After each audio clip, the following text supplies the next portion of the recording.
น้ำเบิ่งปลากินแมงเปิดไฟให้ปลากินแมงขึ้นมากินหลายตัวอยู่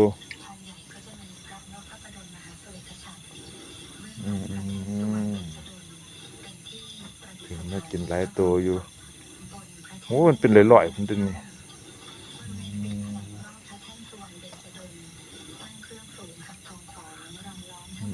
หลายอยู่เดี๋ยวไปเบิ่งฟังทั้งตะเวนออกอีกบ่อหนึ่งบ่อนี่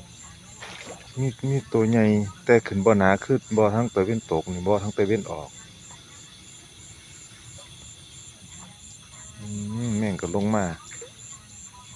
เรื่อยๆปลาขึ้นมาเรื่อยขึ้นมาเรื่อย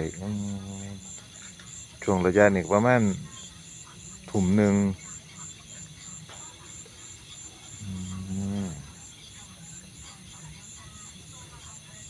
เดี๋ยวจังมาเบิ่งใหม่อีกเทื่อนึง